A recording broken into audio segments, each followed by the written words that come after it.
மீன் விட்டுச்சா?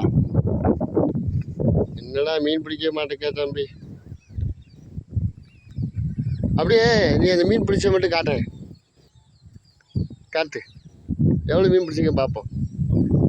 காட்டா, எவ்வளோ பிடிச்சிருக்க பாருங்க. இந்த சின்ன பையன் எவ்வளோ மீன் பிடிச்சிருக்கான் பாருங்க. இல்லை ஓ மீனா எவ்வளோ நேரமாக பிடிச்சிக்கிட்டு இருக்க? இப்போதான் இப்போ வந்து அவ்வளோ மீன் பிடிச்சிட்ட. வீட்டில் வைக்க மாட்டாங்கடா அவனையா? மீன் என்ன செய்வேன்? பிடிச்சிருக்கா? சரி, நான் கொண்டு போட்டா அந்த மீனை. என்ன பார்த்து பேசுறா? அப்போதான் தெரியும். கொண்டு போயிடவா? சரி, இந்த ஊருக்கு பேர் என்ன பேர்? செம்புலி பட்டணம்.